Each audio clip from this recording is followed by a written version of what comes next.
5வது சங்கீதம் அதனுடைய 11வது வசனத்தை ஒரு முறை கூட வாசிக்கலாம். சங்கீதம் 5:11.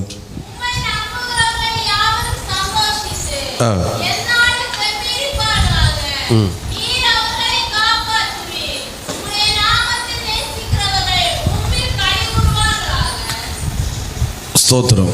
கடந்த வாரத்திலையும் நாம் இந்த வசனத்தை வைத்து நாம் தியானிப்பதற்கு கர்த்தர் நமக்கு கிருபை பாராட்டினார். அதில் அதோட முதல் பகுதியை நாம் கவனித்தோம். உம்மை நம்புகிறவர்கள் யாவரும் சந்தோஷித்து எந்நாளும் கம்பீரிப்பார்களாக.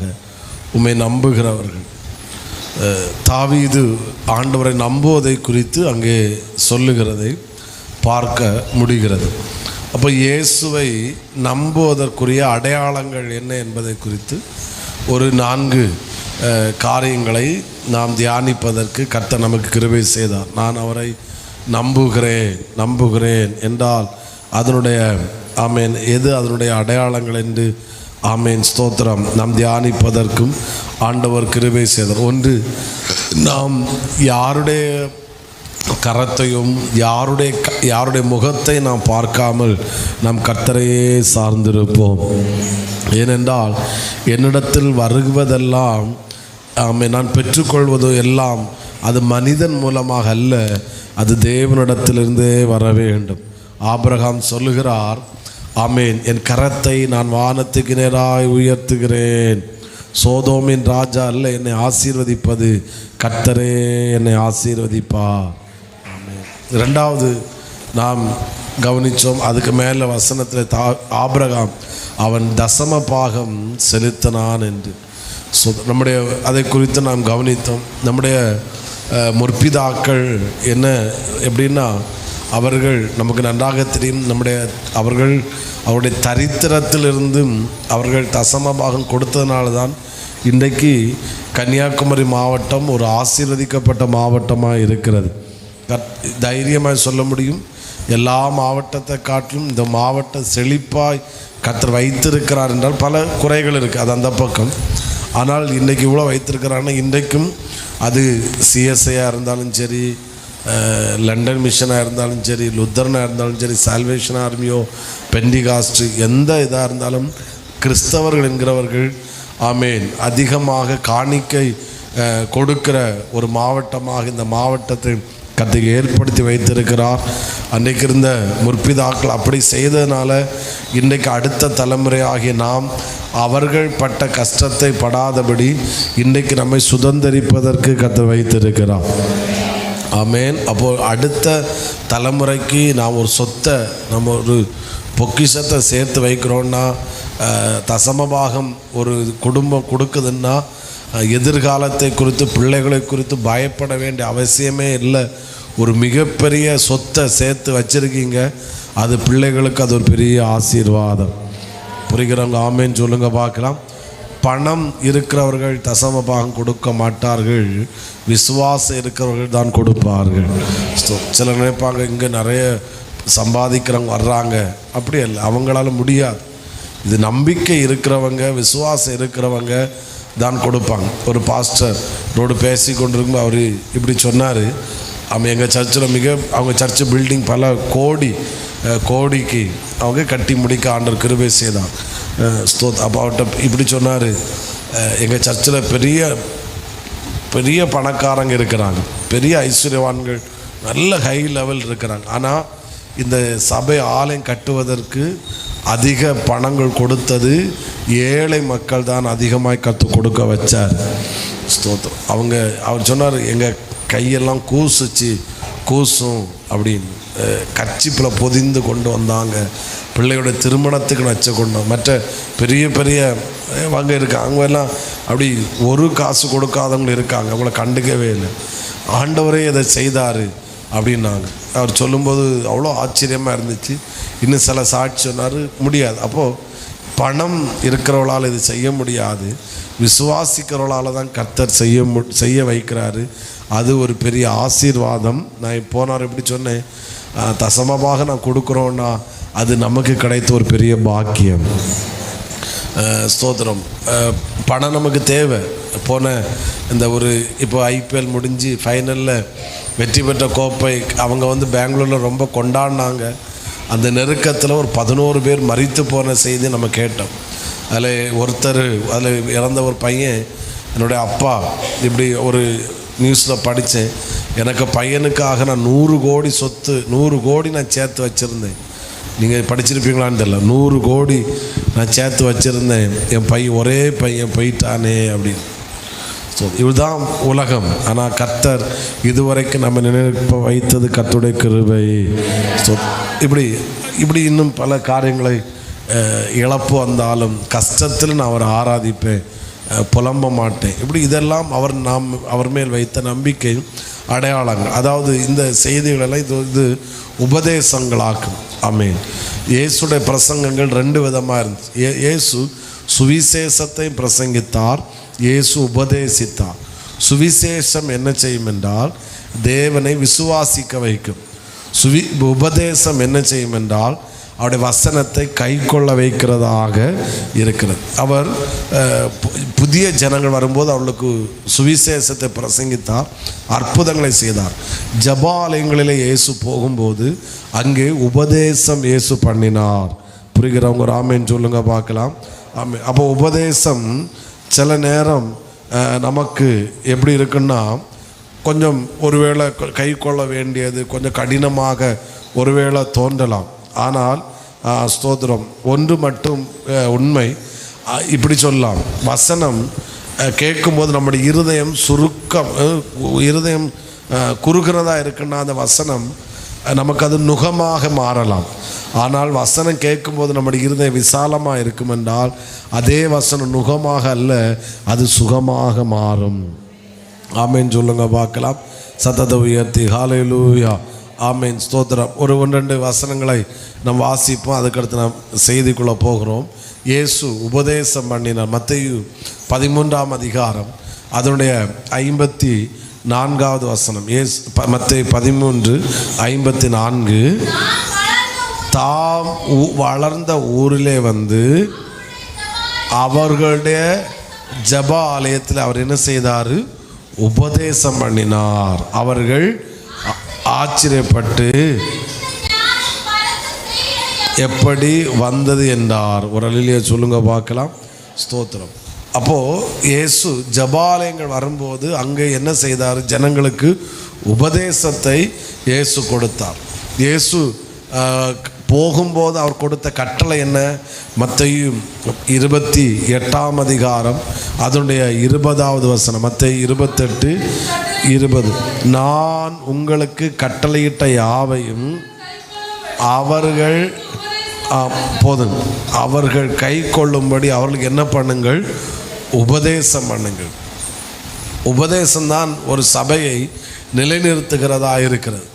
எந்த சபையில் உபதேசம் பேசப்படுகிறதோ, உபதேசம் பிரசங்கிக்கப்படுகிறதோ, அந்த சபையில் உள்ள விசுவாசிகள் தேறினவர்களாக காணப்படுவார்கள். எப்படிப்பட்டவர்களாக இருப்பாங்க சொல்லுங்க? தேறினவர்களாக. ஏன்னா இது கை கொள்ள வேண்டியது. ஸ்தோத்திரம். கொலோசையரில் இப்படி வாசிக்கிறோம். எந்த மனுஷன் 1ஆம் அதிகாரம் வாசிப்போம், ஏன்னா எல்லாருக்கும் அந்த வசனம் நம்ம கேட்கணும். அதனால் 1ஆம் அதிகாரம் அதனுடைய 28வது வசனம். கொலோசையர் 1, எந்த மனுஷனையும் கிறிஸ்து இயேசுவுக்குள் தேறினவனாக நிறுத்தும்படிக்கு அவரையே நாங்கள் அறிவித்து எந்த மனுஷனுக்கும் புத்தி சொல்லி எல்லா ஞானத்தோடு என்ன செய்கிறோம்? உபதேசம் பண்ணுகிறோம். அப்போ கவனிங்க, என்ன இந்த வார்த்தை கவனிங்க. எந்த மனுஷனையும் கிறிஸ்து இயேசுக்குள்ளாக தேறினவனாக நிறுத்த முடியும். அவன் யாராக இருந்தாலும் சரி, ஒரு குழந்தையாக இருந்தாலும் சரி, யாராக இருந்தாலும் சரி, அவர்களை கிறிஸ்து இயேசுக்குள் எப்படி நிறுத்த முடியும் சொல்லுங்க? சத்தமாக சொல்லுங்க. தேறினவனாக நிறுத்த முடியும். அப்போது எது அவனை தேறினவனாக நிறுத்துகிறது என்றால் நாங்கள் கொடுக்கிற உபதேசம். ஆமென். அப்போது ஒரு சபை வளர்கிறது என்றால், ஆமென், ஜனங்கள் தேறினவர்களாக மாறுகிறார்கள் என்றால் அந்த சபையில் உபதேசங்கள் பேசப்படுகிறது, உபதேசம் உண்டாகிறது. அப்பொழுது ஜனங்கள் எப்பேற்பட்டவர்களாக இருந்தாலும் அவர்கள் யாராக மாறுகிறார்கள்? தேறினவர்களாக மாறுகிறார்கள். ஆமேன் சொல்லுங்க பார்க்கலாம். ஆமேன். பவுல் தீமோத்தேயுக்கு சொல்லும்போது கூட 1 தீமோத்தேயு 4ஆம் அதிகாரம் 13ஆம் வசனத்தில்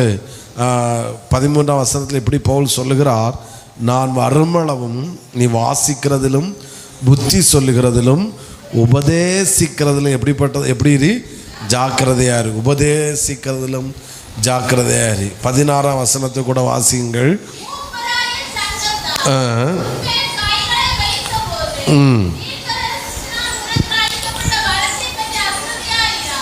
4:16 1 தீமோத்தேயு. உன்னை குறித்து உபதேசத்தை குறித்தும் எச்சரிக்கையாயிரு. இந்த உபதேசத்தின் நிலை கொண்டிருந்தால் நீ இப்படி செய்வாய் என்றால் கேட்பவர்களையும் உன்னால் என்ன செய்து கொள்ள முடியும்? ரட்சித்து கொள்ளும். அப்படின்னு அர்த்தம் காப்பாற்ற முடியும். அப்போது உபதேசம் தேறினவனாக மாற்றுகிறது. உபதேசம் ஜனங்களை காப்பாற்றுகிறதாக இருக்கிறது. அதனால் நீ அதில் உத்தம குமாரனாகிய தீமோத்தேயு இடத்துல பவுல் அவ்வளவு கண்டிப்பாக சொல்லுகிற, நீ இதில் ரொம்ப கவனமாக இரு, ரொம்ப எச்சரிக்கையாக இரு, ரொம்ப ஜாக்கிரதையாக இரு. புரிகிறவங்க ஒரு அலையிலேயே சொல்லுங்க பார்க்கலாம். அப்போ நான் ஏன் இதை சொல்ல வருகிறேன் என்றால், இயேசுவை நம்புவதற்கு நாம் பேசின அடையாளங்கள் அது உபதேசங்கள். இப்போது இன்றைக்கி நம்ம என்ன தியானிக்கிறோன்னா, அந்த 5ஆம் அதிகாரத்தின் சங்கீதம் 5 ஸ்தோத்திரம் 11 அடுத்த பகுதி ஒரு முறை கூட நீ வாசியுங்கள். 5:11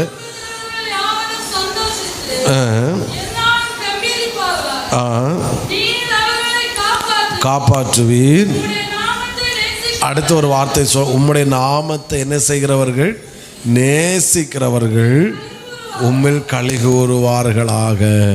அப்போது உம்மை நம்புகிறவர்கள், அடுத்த வார்த்தை உம்மை நேசிக்கிறவர்கள். ஆமென், ஸ்தோத்திரம். உம்மை நம்புகிறவர்கள், அடுத்து உம்மை நேசிக்கிறவர்கள். அப்போ நம்ம இன்னைக்கு என்ன கவனிக்க போகிறோம்னா, இயேசுவை நேசிப்பதனுடைய அல்லது இயேசுவை நேசிப்பது அல்லது இயேசுவிடத்தில் அன்பு கூறுவது. அந்த வசனத்தை அப்படியே சொல்லுகிறேன். இயேசுவை நேசிப்பதன் அடையாளங்கள் என்ன? நம்ம இயேசுவை நேசிக்கிறோமா அப்படின்னு கேட்டால் எல்லாரும் சொல்லுவீங்க, நான் இயேசுவை என்ன செய்கிறேன்? நேசிக்கிறேன். அவரை நேசித்தனால தான் நான் இங்கே வந்தேன், அவரை நேசிக்கிறனால நான் ஆராதிக்கிறேன். உண்மைதான். ஆனால் அதனுடைய அடையாளங்கள் என்ன? அவருடைய பிரதிபலிப்பு என்ன? நான் இயேசுவை நேசிக்கிறேன் என்பவருடைய பிரதிபலிப்பு என்ன? புரிகிறவங்க ஒரு அலையிலேயே சொல்லுங்க பார்க்கலாம். இன்னும் சத்தமாக கரங்களை உயர்த்தி. அப்போது இந்த பிரதிபலிப்பு தான் நான் இயேசுவை நேசிக்கிறேன் என்பதை என்ன செய்கிறது? காட்டுகிறது. ஏரோது ராஜாவுடைய ஜென்ம நாளிலே, ஆமேன், அவருடைய பிறந்த நாளிலே ஏரோதியாளின் மகள் நடனமாடினாள். ஸ்தோத்திரம். நடனமாடினால அவன் சந்தோஷப்பட்டான். அப்போது நீ சந்தோஷப்படுவதற்கும் அந்த பிள்ளைக்கு ராஜ்யத்தின் பாதியை கொடுப்பதற்கு ஆயத்தம் இருப்ப காரணம் என்ன? அவள் என்னை சந்தோஷப்படுத்தினாள். எதை வைத்து நீ சொல்லுகிறாய் அவள் என்னை சந்தோஷப்படுத்தினாள் என்று? அவன் சொல்லுகிறாள், அவள் என்னை நடனமாடி என்னை என்ன செய்தால்? சந்தோஷப்படுத்தினாள். அப்போது அதே போல தான் நான் இயேசுவை நேசிக்கிறேன். இயேசுவை நேசிக்கிறேன் என்பதால் அதனுடைய அடையாளம், அதனுடைய பிரதிபலிப்பு என்ன? இது இந்த காரியங்கள் வெளிப்படும் போது என்னால் ஒத்துக்கொள்ள முடிகிறது, நான் இயேசுவை என்ன செய்கிறேன்? நேசிக்கிறேன். ஒரு நிலையிலே சொல்லுங்க பார்க்கலாம். இயேசு அவரை நாம் நேசிக்க வேண்டும் என்று அவர் எதிர்பார்க்கிறார், அவர் விரும்புகிறார். நான் பிரசங்கத்தில் உள்ள போகிறதுக்கு முன்னாடி ஒரு வேடம் கூட சொல்லிட்டு போகிறேன். நாம் 100% நம்புவதற்கும் நேசிப்பதற்கும் ஒருவர் நமக்கு இருக்கிறார். அவர் நாம் ஆராதிக்கிற இயேசு ஒருவரே. அநேகர் சொல்லுகிற வார்த்தை, நான் நம்பி ஏமாந்துட்டேன், நான் நேசித்து ஏமாந்துட்டேன். ஆனால் பல மனிதர்களை உங்களால் சுட்டி காட்ட முடியும். இந்த ஆளை நம்பி ஏமாந்துட்டேன், இந்த ஆளை நேசித்து நான் ஏமாந்துட்டேன். ஆனால் இங்கே இருக்கிற ஒருவரும் சொல்ல முடியாது, நான் இயேசுவை நம்பி இயேசுவை நேசித்து நான் ஏமாந்தினேன்னு ஒருவரால் சொல்ல முடியாது. நாம் 100% கண்ணை மூடிட்டு நம்புவதற்கு. ஆமென் சொல்லுங்க பார்க்கலாம். சோதனை. இந்த ஃப்ளைட் ஆக்சிடென்ட் வந்துச்சு, நம்ம கடந்த ஜபங்களிலெல்லாம் நம்ம ரொம்ப அதிகமாக அதற்காக ஜபித்தோம். ஆமேன். அப்போது இப்போ அதோட பிரதிபலிப்பு பயங்கரமாக இருக்குது. ஏன்னா அவங்க என்ன நம்பினாங்க, அந்த ஃப்ளைட்டை நம்பினாங்க, நம்ம போய் சேருவோம், நம்மளை அந்த நாட்டில் கொண்டு போய் இறக்குவாங்க, நம்பினாங்க. ஸ்தோத்திரம். ஆனால் அது எங்கே போய் முடிந்தது? ஸ்தோத்திரம். ஒரு சிலர் என்ன சொன்னால், இனி நாங்கள் அந்த இதுக்கு பேரை சொல்லி அந்த கம்பெனியுடைய ஃப்ளைட்டில் நாங்கள் விமானத்தில் நாங்கள் இனி பயணம் பண்ணவே மாட்டோம். அப்போ ஏதோ ஒரு நம்பிக்கை எங்கேயோ ஒரு இடத்துல கொண்டு தள்ளுகிறது. ஆனால் நம் 100% நம்புவதற்குன்னு இயேசு நமக்கு இருக்கிறாரு. நாம் உண்மையாக அவரை நேசிப்பதற்கு இயேசு நமக்கு அதிகமாக என்ன செய்கிறாரு? இருக்கிறார். புரிகிறவங்க சத்தமாக ஒரு அலையிலேயே சொல்லுங்க பார்க்கலாம். காது கேட்கல, இன்னும் சத்தத்தை உயர்த்தி ஆமேன். ஸ்தோத்திரம். 1 கொரிந்தியர் 16ஆம் அதிகாரம் அதனுடைய 22வது வசனம் ஆண்டவர் இப்படி சொல்லுகிறார். 1 கொரிந்தியர் 16:22, ஒருவன் கர்த்தராகிய இயேசு கிறிஸ்துவினிடத்தில் அன்பு கூறாமற் போனால் போதும். எப்படி? அவன் யாராம்? சபிக்கப்பட்டவன். ஒருவன் இயேசுவிடத்தில் அன்பு கூறாவிட்டால் அவன் யாராக இருக்கிறானாம்? சபிக்கப்பட்டவன்.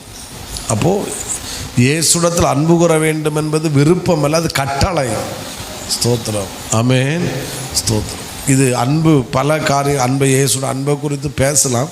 பட் நம்முடைய டாபிக் இதில் நிற்கிறனால இதை மட்டும் நான் ஃபோர்ஸ் பண்ணுறேன். ஆண்டவர் அனுமதிச்சால் இனி ஆண்டு இது பண்ணால் அவருடைய அன்பை குறித்தும் என்ன எதிர்பார்க்கிறார் என்பதை குறித்து நாம் தியானிக்கிறோம். அப்போது இயேசுவை நேசிக்காவிட்டால், ஒருவன் தேவனிடத்தில் அன்பு கூறாவிட்டால் அவன் யாராக இருக்கிறான்? சத்தமாக சொல்லுங்க. எவ்வளோ கடினமான வேர்டு இல்லை? கொஞ்சம் நீங்கள் ஆராய்ந்து பாருங்கள். நான் இயேசுவின் மேல் நான் வைத்த அன்பு எப்படி இருக்கிறது? இயேசுவை நான் நேசிக்கிறேனா? இன்றைக்கு நான் தைரியமாக சொல்ல முடியும், அநேக கிறிஸ்தவர்கள் இயேசுவை தேடுவதற்கு நோக்கம் என்னவென்றால், அவர்களுடைய தேவைகள் சந்திப்பதற்கும், அவர்கள் சுகமாக இருப்பதற்கும், அவர்கள் நன்றாக இருப்பதற்காகத்தான் இயேசுவை தேடுகிறார்கள். ஆனால் இயேசு அப்படிப்பட்டவர் மட்டும் அல்ல, அவர் நாம் நேசிக்க, ஆமேன், அவரை நேசிக்க வேண்டும் அவர் விரும்புகிறார். எத்தனை பேர் அவரை நேசிக்கிறார்கள் என்று கேட்டால் ரொம்ப பார்க்க முடியாது. ஏதாவது நடந்து அவர் ஏதாவது தந்தால் போதும், அது தர்றதுக்காக என்ன உபவாசம் இருக்கணுமா, காணிக்கை கொடுக்கணுமா செய்கிறேன், அதல்ல. நான் அவரை நேசிக்கிறேன் என்றால் அதனுடைய அடையாளமே அது வித்தியாசமானது. ஆமேன். ஓகே, ஒரு 4 காரியங்களை மட்டும் சொல்லி அந்த அவர் நேசிக்கிறவங்களுக்கு என்ன செய்கிறார் அப்படின்னு ஒரே ஒரு வேடை மட்டும் நான் சொல்லி முடிக்கிறேன். ஆண்டவர் உங்களை நம்மை ஆசீர்வதிப்பாராக. தாவீதுலட்டே எடுக்கிறேன். தாவீது சொல்லுகிறாரு, உம்மை நேசிக்கிறவர்கள் உம்மில் களி கூறுவார்களாக. ஆமென். தாவீது இடத்துல ஒரு விசேஷம், தேவனை அதிகமாக நேசிக்கிறவன், அதிகமாக அன்பு பாராட்டுகிறவன். சங்கீதம் 18வது சங்கீதம் அது 1வது வசனம் தெரிந்த வார்த்தை தான், அதை வாசியுங்கள். சங்கீதம் 18:1, என் பலனாகிய கர்த்தாவே உம்மில் நான் என்ன செய்கிறேன்? அன்பு கூறுவேன். அப்போது இந்த பெயரை சொல்லி தாவீது ஆண்டவரை அழைப்பதற்கு என் பலனாகிய கர்த்தாவே. நான் கேட்குறேன், யாராவது சொல்லி சொன்னாரா? தாவீது இல்லை. எதனால் சொன்னார்? அவரை நேசித்ததுனால அவருக்கு வாயிலிருந்து இந்த வார்த்தை வருகிறது, என் பலனாகிய கர்த்தாவே. அப்போ ஒருவன் நேசித்தான் என்றால் அவன் தேவனை உயர்த்துவான், தேவனை புகழுவான். இல்லை, நம்ம என் மெசேஜை பாயிண்ட் சொன்னால் அவன் தேவனை ஆராதிப்பான். வேதத்தில் அதிகமாய் தேவனை புகழ்ந்து பேசின மனிதன் தாவீது. என்னென்ன பெயர் உண்டு எல்லாம் போடுவார். அவர் ராஜாவாக இருந்தாலும் ஆண்டவருக்கு ஒரு பெயர் கொடுப்பார். நான் இஸ்ரவேலுக்கு தான் ராஜா, ஆனால் என் தெய்வன் பூமி அனைத்திற்கு ராஜா. சங்கீதம் 23 சொல்கிறார், கர்த்தரன் மேய்ப்பராய் இருக்கிறார், அவர் என்னை மரண பரியந்த நடத்துவார், என் கோட்டை, என் துருகம், என் பலன். என்னென்ன புகழணுமோ எல்லாம் புகழுகிறது தாவீது மட்டும்தான். அவர் வாயிலண்டு அவ்வளோ வார்த்தை. தாவீதே, உங்கள் வாயிலிருந்து இவ்வளோ வார்த்தை வருவதுக்கு காரணம் என்ன? ஒரே ரீசன், எங்கள் அப்பா சொல்லி தரல, எங்கள் அம்மா சொல்லி தரல, இல்லைன்னா ஒரு பாஸ்டர் சொல்லி தரல, இப்போ சண்டேஸ் கிளாஸில் டீச்சர்ஸ் சொல்கிற மாதிரி சொல்லி தரல. அப்போ யாரும் சொல்லாமல் உங்களிடத்திலிருந்து இவ்வளவு வார்த்தைகள் வருவதற்கு காரணம் என்ன? ஒரே காரணம், நான் அவரை நேசிக்கிறேன். சத்தமாக ராமேன்னு சொல்லுங்க பார்க்கலாம். செக் பண்ணுங்க, உங்கள் வாயிலிருந்து தேவனை புகழ்கிற வார்த்தை வருகிறது என்றால் நீங்கள் புரிந்து கொள்ள வேண்டும், நீங்கள் ஒத்துக்கொள்ளுகிறீர்கள், நான் அவரை அன்பு கூறுகிறேன். அவரை நேசிக்கிறவனிடத்திலிருந்து அவரை புகழுகிற வார்த்தை வரும். இல்லை என்றால் ஒரே வார்த்தை சொல்லவென்றால், நான் இயேசுவை நேசிக்கிறேன் என்பதோட முதல் அடையாளம், என் கர்த்தரை நான் ஆராதிப்பேன். புரிகிறவங்க சத்தமாக ஆமென். அதை கொஞ்சம் கூட இன்னும் டீப்பாக சொல்லணும்னா, என்னுடைய சூழ்நிலைகள் அவரை ஆராதிப்பதை தடுக்க முடியாது. புரியலை? அப்போ இந்த சம்பவத்தை சொல்கிறேன். தாவீது ராஜாவானார், உடன்படிக்கை பெட்டி வருகிறது. இப்போ முதல்ல ஆராதித்தது ஆடு மேய்க்கும் போது ஆராதித்தான். இப்போ அரசனான பிறகும் உடன்படிக்கை பெட்டிக்கு முன்பாக ஒரு கேவலமாக பார்க்குற அளவில் அவன் கர்த்தரை ஆராதிக்கிறான்.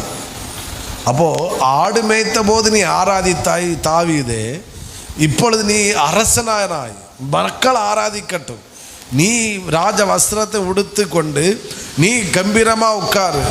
அவன் தன்னுடைய மனைவியாகி மீகாள் என்ன அற்பமாக எண்ணினாள்.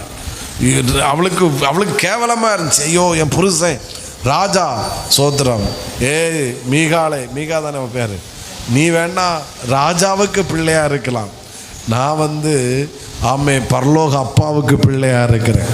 நீ அரண்மனைன்னு வந்தவளாக இருக்கலாம், நான் அரண்மனையிலிருந்து வந்தவன் அல்ல, நான் நாட்டு கொட்டகையிலிருந்து வந்தவன், நான் வனாந்தரத்தை வந்தேன். நான் சொல்கிறேன், ஆடு மேய்த்த போதும் ஆராதித்த தாவீது அரசனான போதும் அவன் ஆராதனை நிப்பாட்டவில்லை என்றால், ஆடு மேய்க்கும் போது எப்படி ஆண்டவரை நேசித்தானோ, அரசனான பிறகு அப்படியே தாவீது ஆண்டவரை நேசித்தான்.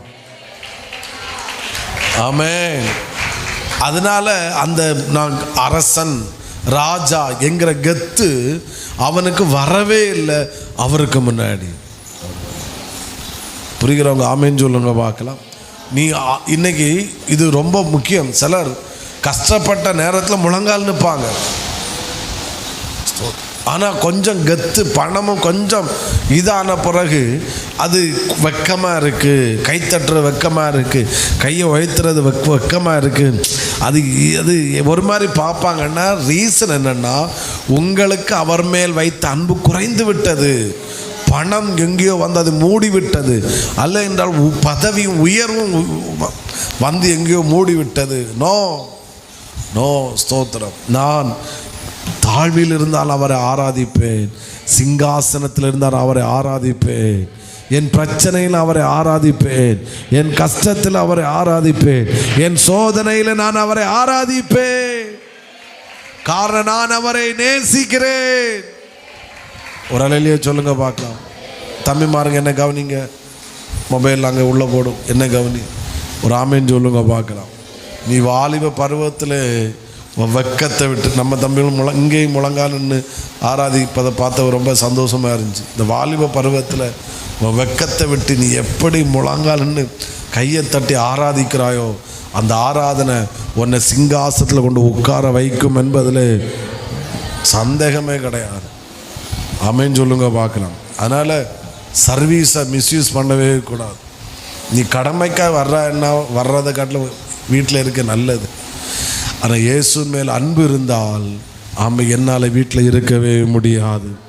வேலையும் என் மழையும் வேற என்ன தரித்திரம் எதுவும் நான் அவரை ஆராதிப்பதை தடுக்கவே முடியாது. நான் அவரை நேசிக்கிறேன். ஆமென். என்னை அக்னி சூழலை போட்டாலும் நான் அவரை ஆராதிப்பேன். அப்படிதானா? ஸோ நாங்கள் ஆராதிக்கிற தேவன் எங்களை தப்புவிக்க வல்லவர். அவர் தப்புவிக்காவிட்டால் நாங்கள் அவரை ஆராதிப்போம். காரணம் இங்கே இருக்கிற எல்லாரை காட்டு நாங்கள் அவரை நேசிக்கிறோம்.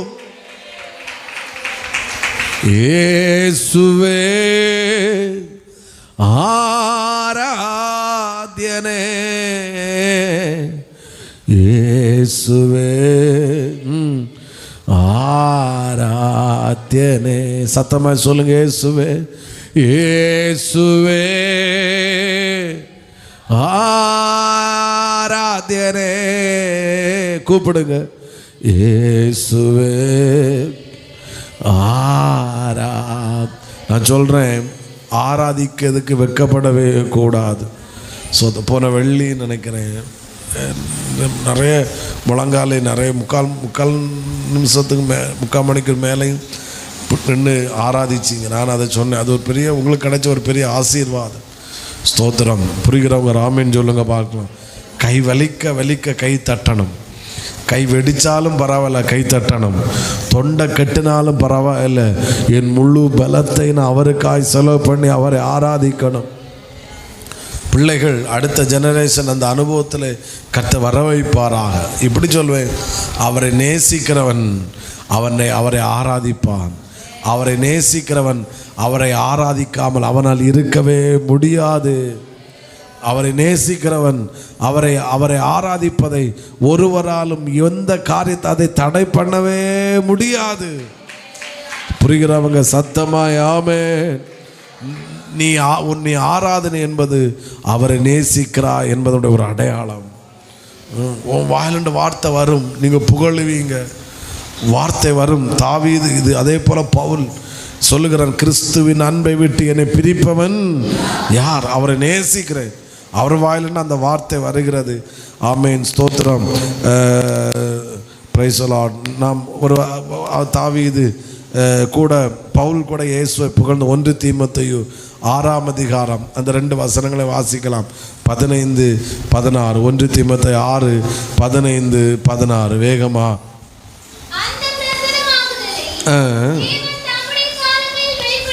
வெளிப்படுத்துவா. பாருங்க தாவீதுக்கு பவுலுடைய வாயிலிருந்து இயேசுவை உயர்த்துகிற வார்த்தையை பாருங்க. அவரே நித்தியானந்தமுள்ள ஏக சக்கராதிபதி, அவரே ராஜாதி ராஜா, கர்த்தாதி கர்த்தர், ஒருவராய் சாவாமை உள்ளவர், சேரக்கூடாத ஒளியில் வாசம் பண்ணுகிறவர், மனுஷரில் ஒருவரும் கண்டிராதவர், காணக்கூடாதவருமாய் இருக்கிறார். அவருக்கு கனமும் நித்திய வல்லமையும் உண்டாயிருப்பதாக. ஆமென். ஒரு கைத்தட்டு வந்திருக்கணும்னு நினைச்சேன். அல்லேலூயா. எத்தனை பேர் ஆமென் சொல்லுங்க. ஏன் பவுலே இவ்வளோ வேடு எங்கண்டு வந்துச்சு? சோத்திரம். இந்த லவ் பண்ணும்போது அந்த பையனும் அவங்க பேர் இருந்தாலும் இவங்க புதிய ஒரு பேரை போட்டு தான் புகழ்ந்து கூப்பிடுவாங்க. சோத்திரம்.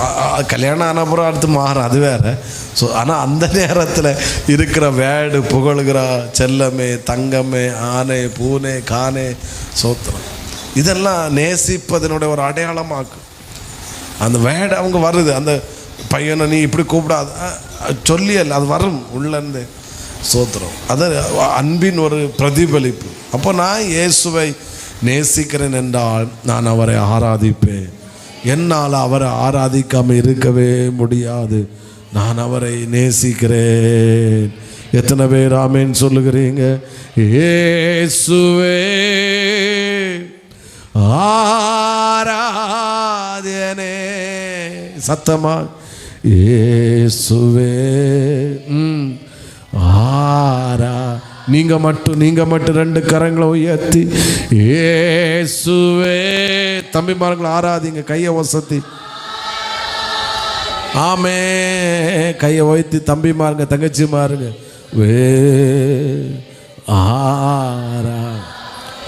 எவ்வளோ அழகா இருக்கு பார்த்தீங்களா? ஆமேன்னு சொல்லுங்க பார்க்கலாம். அடுத்து சர்ச்சில் வரும்ப மட்டும் நான் ஆராதிக்க மாட்டேன், வீட்டிலையும் அவரை ஆராதிப்பேன். ஹல்லேலூயா. நான் நினைக்கிறேன் சாத்ராக், மேஷாக், ஆபேத்நேகோ அக்னி சூளையிலும் அவரை ஆராதித்தார்கள். ஆமென். தாவீது உடன்படிக்கை பெட்டிக்கு முன்னாடி நடனமாடி கர்த்தரை ஆராதித்தான். அவனுக்கு வெட்கமே இல்லை. ஏன்னா இங்கே இருக்கிற எல்லாரை காட்டில் அவரை நேசித்தான் தாவீது.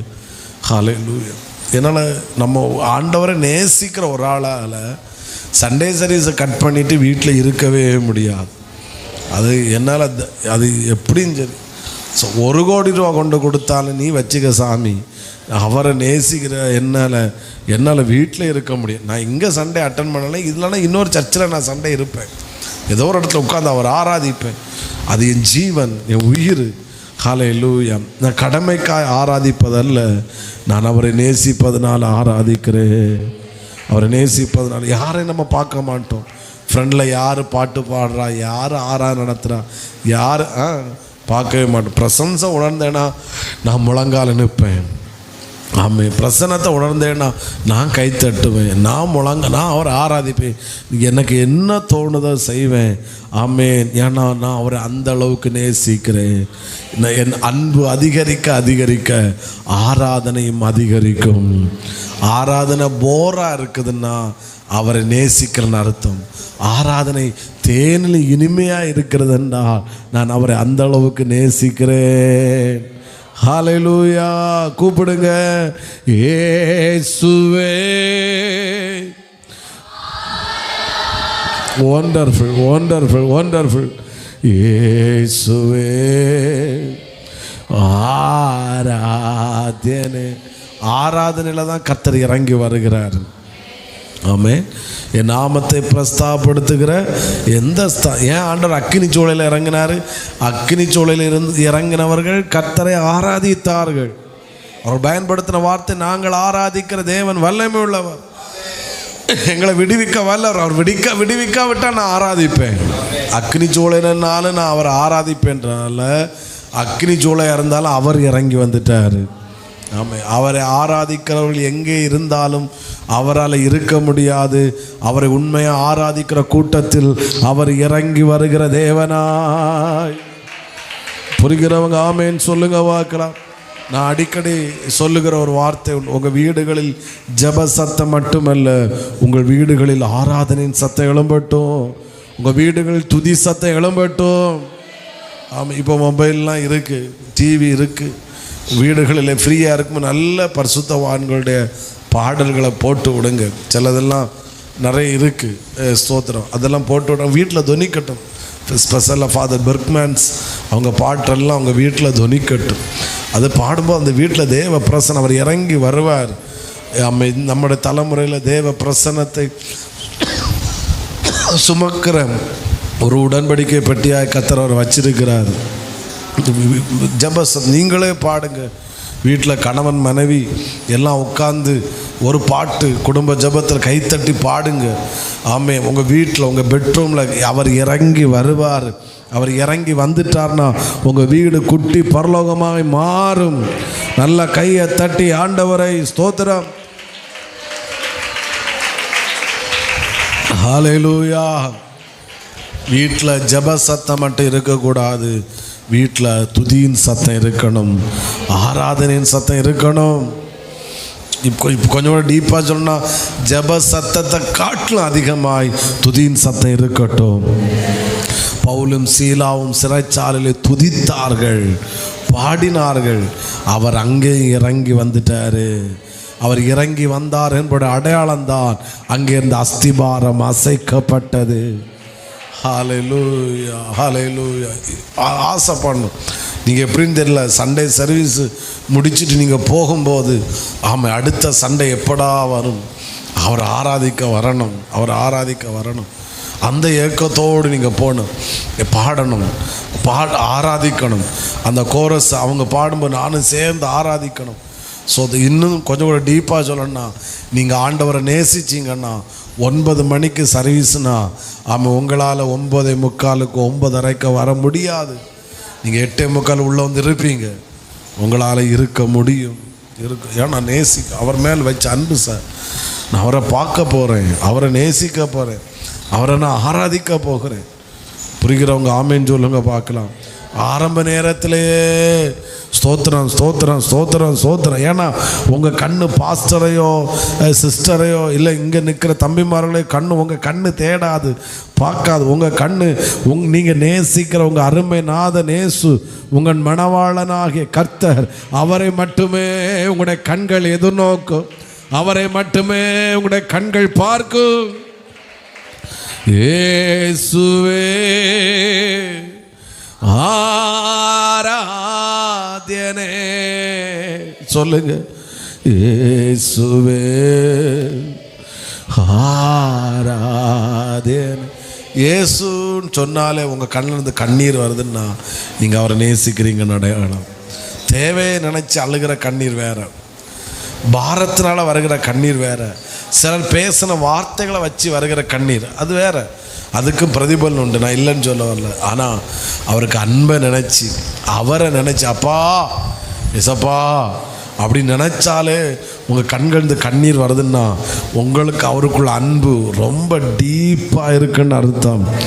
ஆராதனையில் கண்கள்ந்து கண்ணீர் வரணும். இந்த சில நம்ம லாஸ்ட்டு ஸ்லோ வர்ஷிப்பெல்லாம் வரும்போது அந்த சில வேர்டு டச் பண்ணிச்சுனாலும் ஏதோ அவரை நினச்சாலே கண்கள்ந்து கண்ணீர் வரணும். இந்த மைண்ட் இருக்குன்னா ஆராதனைக்கு வந்துட்டு ஒரு சொட்டு கண்ணீர் வடிக்காமலாவது நான் போகக்கூடாது. அதாவது பாரத்தை சொல்லி அல்ல, நான் 8:45 வருவது சொல்வதுக்கு எதுக்கு நான் சொல்கிற வார்த்தை உங்களுக்கு தெரியும், திரும்பவும் நினைவு போட்டுக்கிறேன்.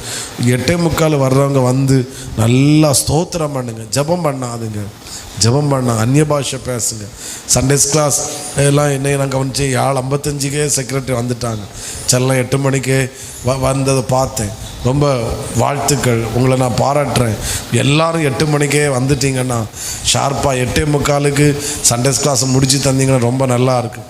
அப்போ 8:45 இந்த மக்களை மற்றவங்க வந்து 8:45 ஸ்தோத்திரம் பண்ண ஆரம்பிச்சிடுவாங்க. நீங்கள் 8 மணிக்கு வந்துட்டு முடியும் உங்களால் கண்டிப்பாக. நான் அவங்கள வற்புறுத்துற ஒரு 7 ரிஸ்க் எடுத்து இவ்வளோ வச்சு 7:55 அவங்க வர்றாங்கன்னா, பிள்ளைகளெல்லாம் ரெடி பண்ணி 8 மணிக்கே வந்துடுறாங்கன்னா எல்லாராலும் 8 மணிக்கு வந்துடலாம். நீங்கள் வந்துட்டிங்கன்னா நீங்கள் காலையில் தான் சண்டேஸ் கிளாஸ் வேணும்னு விரும்புகிறீங்க, நாங்கள் அது தடை பண்ணலை. பட்டு 8 மணிக்கு ஷார்ப்பாக இங்கே உள்ளே வந்துடுங்க. எல்லாருமே பிள்ளைகளும் வந்துடுங்க. 8:45 போனால் பரவாயில்ல, ஆனால் 8:45 முடித்து தந்தீங்கன்னா ஒரு 15 நிமிடம் எல்லாரும் வந்து அந்நிய பாஷையை ஸ்தோத்திரம் பண்ணி அப்படியே அப்பாவை ஆராதிச்சா ஆமேன். அந்த ஒவ்வொரு சண்டையும் அது நமக்கு குட்டி பரலோகமாய் மாறும்.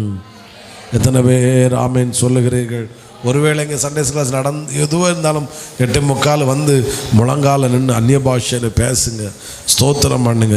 உங்களுக்காக ஜீவனை கொடுத்தவர், உங்களுக்காக உயிரை கொடுத்தவர் இயேசு. நம்ம நேசிப்போட அடையாளம் அவர் நமக்காக உயிரை கொடுத்தார். அவர் நம்மிடத்தில் அன்பு கூர்ந்தபடினாலே ஆமே நமக்காக ஒரே குமாரன் பாராமல் அவரை அனுப்பி தந்து நமக்காய் மரித்து இவ்வளவாய் உலகத்தில் அன்பு கூர்ந்தார். ஆமே, அவர் நம்மை நேசிக்கிறார் என்பது அடையாளம் தான் மனுஷன் அந்த பூமியில் வந்ததும் நமக்காக மரித்தது. ஒரே காரணம் அவர் நம்மேல் வைத்த அன்பு. நீங்கள் கொடுக்குற ரிப்பீட் கொடுக்குற அன்புக்கு அவர் உயிர் கொடுக்க சொல்லலை, அவரை ஆராதிக்க போதும். புரிகிறவங்க ஆமேன்னு சொல்லுங்க. வீடுகளில் ஆராதனை சத்தம் எழும்பட்டும், சபைகளில் நல்லா ஆராதிங்க. உபவாச ஜபங்களில் என்ன சீக்கிரம் வந்து ப்ரேயர் பண்ணுங்க, அது ஜபம். சண்டே ஆராதனை, நம்ம ஆண்டவரை மனசார ஆராதிப்போம். நீங்கள் முழங்கால் நல்லா நிற்கிறீங்க, வாலிபர்களை பார்த்து சொல்கிற உண்மை மிஸ்யூஸ் பண்ணாதுங்க. சண்டே வந்து ஏமாற்றிட்டு போகிறனால நீங்கள் பாஸ்டரையும் ஏமாத்தலை, யாரையும் ஏமாத்தலை, உங்களை நீங்களே ஏமாத்துறீங்க. முழங்கால் நெல்லுங்க, கண்ணை மூடி ஆண்டவரேன்னு மனசார ஆராதிங்க. தாவீதை மாற்றின கர்த்தர், தாவீதை உயர்த்தின கர்த்தர். உங்கள் எதிர்காலம் சின்ன பின்னமாக ஆக்கப்படாது, உங்கள் எதிர்காலம் மேன்மையாகத்தான் இருக்கும். கடைசியாக 2 கரங்களை ஒரு முறை கூட உயர்த்தி இயேசுவே ஆரா இயேசுவே ஆரா. ஒரு முறை கூட இயேசுவே இயேசுவே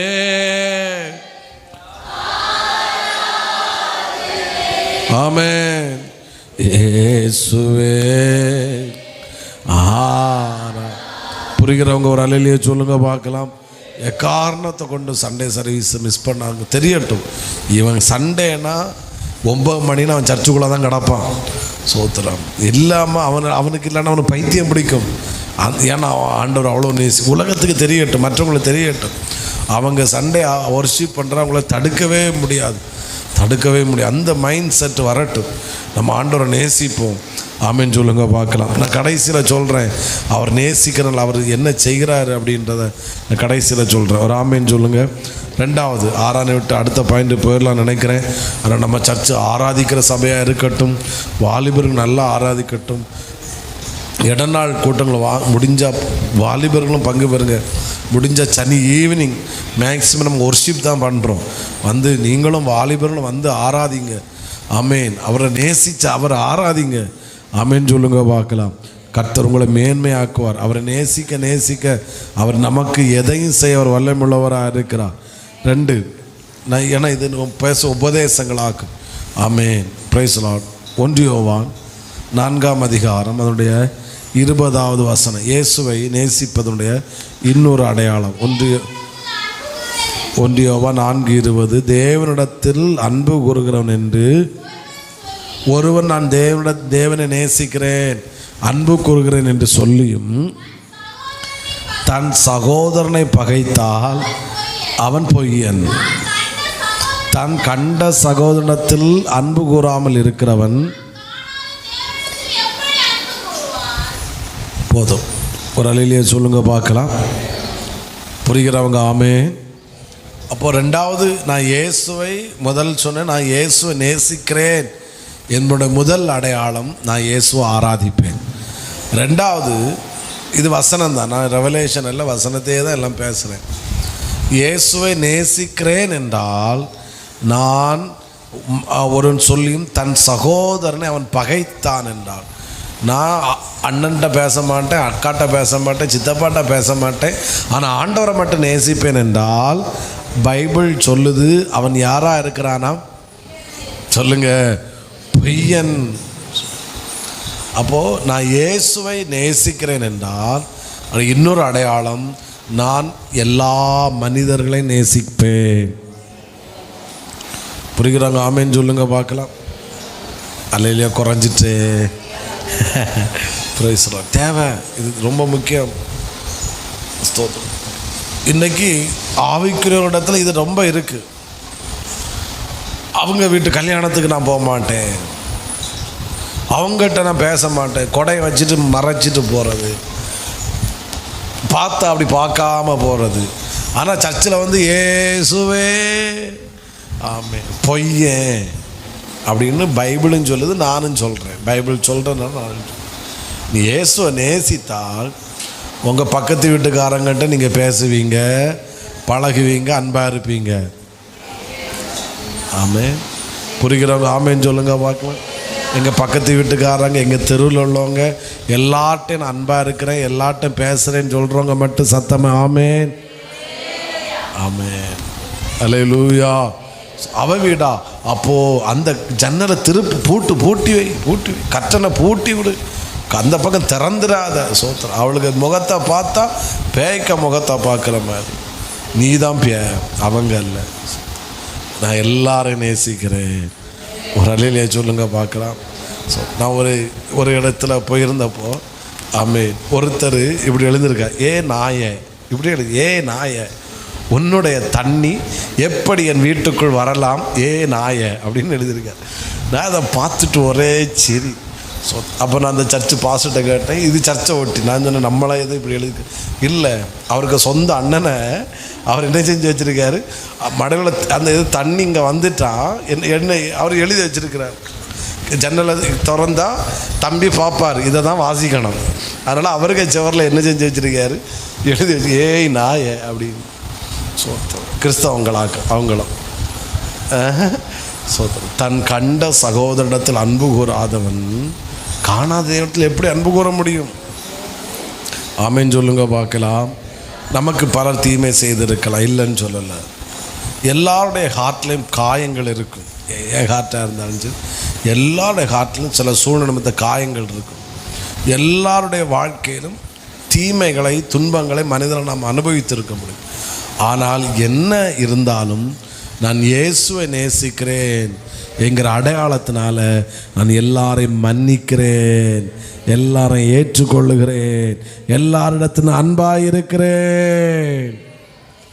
வேலை செய்கிற இடத்துலையும் சரி, நீங்கள் போகிற ஆஃபீஸ்லையும் சரி, எந்த இடத்துல வேலை செஞ்சாலும் சரி, எல்லாரிடத்திலும் அன்பாக இருப்பதற்கு கர்த்தர் கிருபை தருவாராக. ஆமாம், பேசுவோம்.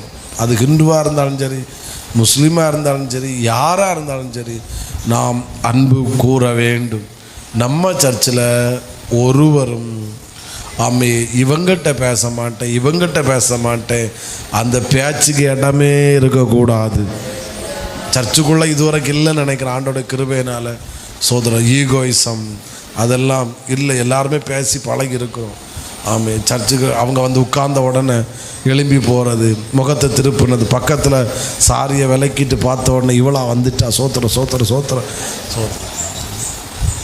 அது அவெல்லாம் பொய்யன், அவன் விசுவாசியே கிடையாது, அவன் பொய்யன் அப்படின்னு தான் பைபிள் சொல்லுது.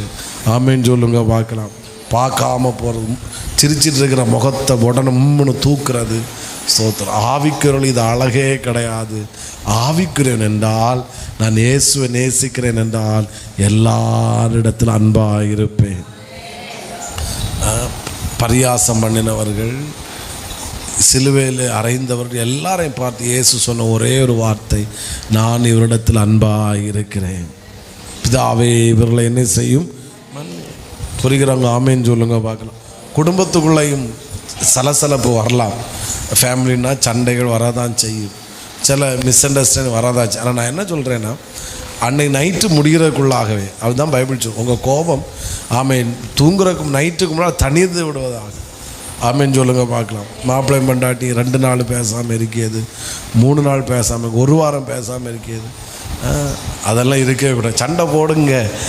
எதுவாக இருந்தாலும் அன்னையோடு முடிச்சுட்டு நைட்டு தூங்க சாரியோ எல்லாம் கேட்டு சமாதானமாகி ஒற்றுமையாய் படுக்கறைக்குள் பிரவேசிக்க கர்த்தர் கிருபை தருவாராக.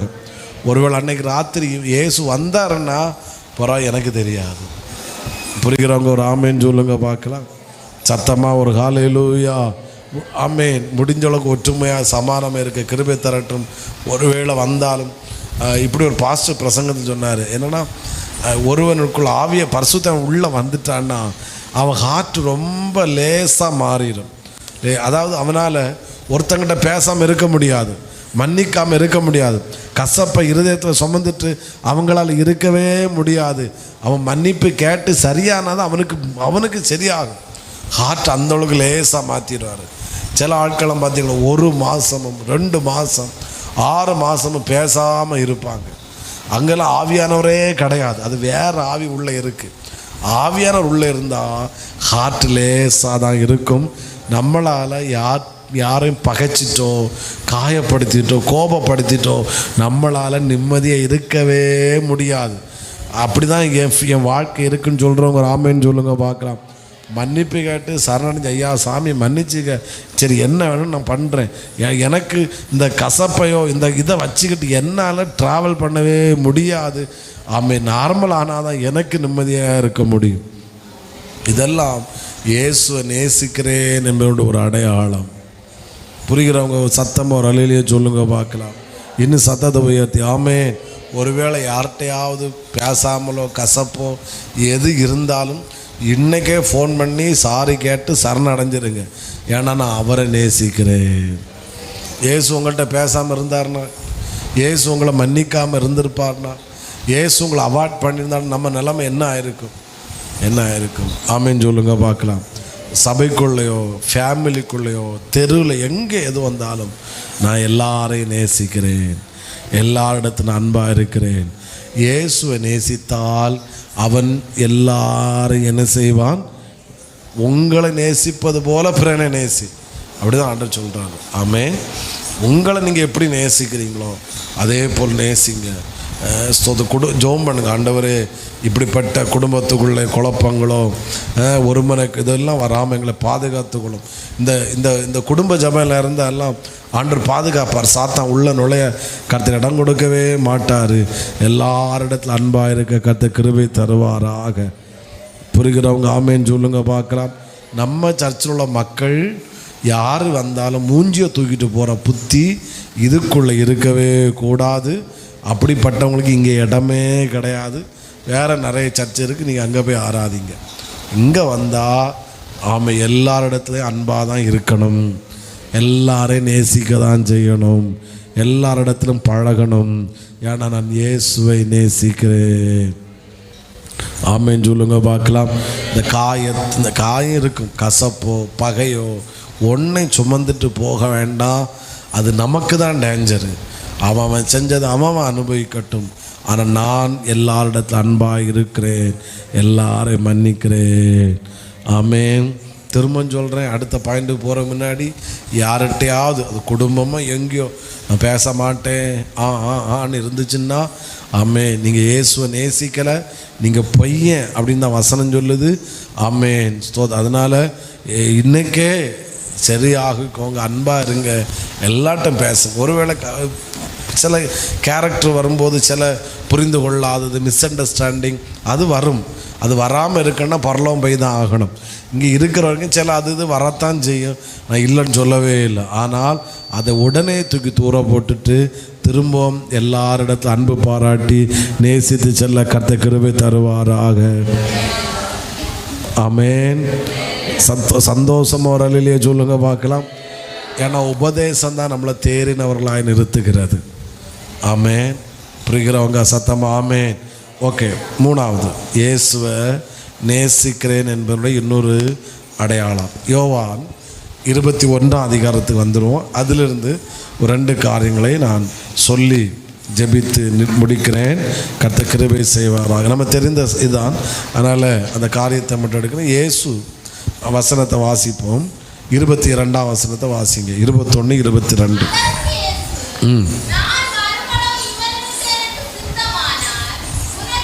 உனக்கென்ன, நீ என்னை பின்பற்றி வா.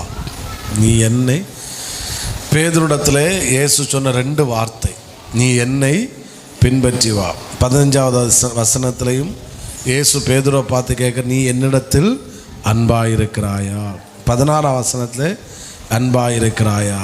17லையும் இனி என்னை நேசிக்கிறாயா அப்படின்னு கேட்க, அவன் நேசிக்கிறேன் அப்படின்னா என்னை பின்பற்றி வா. ஆமே. புரிகிறவங்க ஆமேன்னு சொல்லுங்க பார்க்கலாம். எப்படி என்னை பின்பற்றி வா அப்படின்னு அர்த்தம் என்ன? இப்போ இதெல்லாம் இருக்குது. எப்போ பின்பற்றி வர சொன்னார்னா 2 முறை இந்த வேடை சொல்கிறாரு. போட்டுக்கு போகிறாரு, வலை போடுறாரு, மீன் நிறைய பிடிக்கிறாரு, எல்லாம் அள்ளிட்டு கொண்டு வந்து முதலையும் 2 படகுகள் அம்மளத்தக்க மீன் கொடுத்தார். இப்போவும் 153 எத்தனையோ பெரிய மீன் என்ன செஞ்சார், கொடுத்தார். ஆமேன். ஸ்தோத்திரம். கொண்டு வாருங்கள். ஆமேன். 11 சீமோன் பேதுரு படவிலேறி 153 பெரிய மீன்களால் நிறைய வலையை கரையில் இழுத்தான். இத்தனை மீன்கள் இருந்தும் வலை என்ன செய்யலை, கிளியல். அந்த அளவுக்கு மீனை கொடுத்தார். எல்லாம் பெரிய பெரிய துமிங்கலமாக சுறாவான்னு தெரியலை, என்ன பெரிய மீன் 153 கொடுத்தாரு. பெரிய மீன், ரொம்ப சந்தோஷம். ஆனால் இப்போ சொன்னார், இதெல்லாத்தையும் தூக்கி தூர போட்டுட்டு என்னை பின்பற்றி வா. ஏன்னா நீ என்னை நேசித்தான்னா இதெல்லாவற்றை விட்டுட்டு என்னை பின்பற்றி வா. நான் இப்படி சொல்கிறேன், இயேசுவை ஒருவன் நேசித்தால் அவன் இயேசுவுக்காக சிலவற்றை விடுவதற்கு ஆயத்தமாக இருப்பான். ஆண்டவரை எனக்கு போட்டு 153 பெரிய மீன். ஆமேன். எதுவாக இருந்தாலும் சரி, நீ சிலதுக்கு நோ சொல்வதற்கும் குட் பாய் சொல்வதற்கும் வேண்டாம் என்பதற்கு நீ ஆயத்தம் என்றால் நீ இயேசுவை நேசிக்கிறாய் என்பதுக்கு அடையாளம். ஒருவன் என்னை பின்பற்றி வர விரும்பினால் தன்னைத்தான் வெறுத்து அவன் சிலுவை எடுத்துக்கொண்டு என்னை பின்பற்றி வர கடவன். சத்தமாக ஒரு ஆமேன்னு சொல்லுங்க பார்க்கலாம். கொஞ்சம் கூட இதை டீப்பாக இருக்க இன்னொரு வசனத்தை கூட சொல்கிறேன். பிலிப்பியரில் பவுல் சொல்லுகிறார், 3ஆம் அதிகாரம் அதோடைய 11வது வசனம். பிலிப்பியர் 3:11. அவருக்காக, அந்த வேர்டு முக்கியம், இந்த வேர்டு டிஸ்பிளே போடுறியா, அவருக்காக எல்லாவற்றையும் நஷ்டம் என்று, அந்த வேர்டு தான் எனக்கு வேணும். நஷ்டம் என்று விட்டேன், அவருக்காக எல்லாவற்றையும் நான் நஷ்டம் என்று என்ன செஞ்சேன்? பேசுங்க, அந்த சொல்லுங்க அந்த வேடை. விட்டேன், குப்பையுமாக எண்ணுகிறேன். உங்களை பார்த்து ஒரு கேள்வி. நான் இயேசுவை நேசிக்கிறேன், இல்லைன்னா இயேசுவை ஆராதிக்கிறேன், இயேசுவை ஏற்றுக்கொண்டபடியினால நான் இயேசுவை நேசிக்கிறேன் என்போட அடையாளமாய் நான் சிலவற்றை விட்டேன் ஒன்று உங்களால் சொல்ல முடியுமா? நம்மளால் சொல்ல முடியுமா? ஆமேன். புரியல? ஆமேன். விட்டேன், நான் சிலதை விட்டேன் என்றால் நீங்கள் அதோட அடையாளம் நீங்கள் இயேசுவை நேசிக்கிறீர்கள் என்போட ஒரு அடையாளம். சிலது விட வேண்டியதை விட்டுத்தான் ஆகணும். சில டாட்டா காட்ட வேண்டியதுக்கு டாட்டா, குட் பாய். நோ, புரிகிறவங்க ஒரு ஆமேன்னு சொல்லுங்க பார்க்கலாம். வசனம் உண்டு. நான் நேரம் ஆயிட்டு 1 தீமத்தை எடுக்க வேண்டாம், நான் பாயிண்டை மட்டும் சொல்கிறேன். 6:20-21 நம்முடைய விசுவாச வாழ்க்கையை விட்டு வழி விலக செய்கிறத விட்டு விலகு அப்படின்னு பவுல் சொல்கிறார் தீமத்தை. அப்போ என் ஆவிக்குரிய வாழ்க்கைக்கு எது டிஸ்டர்பாக இருக்கிறதோ அதுக்கு அதை நான் விடுறேன். ஆமேன், ஸ்தோத்திரம். அடுத்து ரோமர் 16:17 என் ஆவிக்குரிய வாழ்க்கைக்கு இடம் உண்டாக்குற அந்த ஆவிக்குரிய டிஸ்டர்பாக இருக்கிறாங்க. முதல்ல விசுவாச வாழ்க்கை, விசுவாசத்துக்கு டிஸ்டர்பாக இருக்கிறாங்க. ரெண்டாவது ஆவிக்குரிய வாழ்க்கைக்கு டிஸ்டர்பாக இருக்கிறது. மூன்றாவது எபேசியர் 4:31 அந்த வசனத்தை மட்டும் வாசிங்க. எபேசியர் 4:31 சகல விதமான கசப்பு, கோபம், மூர்க்கம், துர்க்குணமும் உங்களை விட்டு என்ன செய்யட்டு?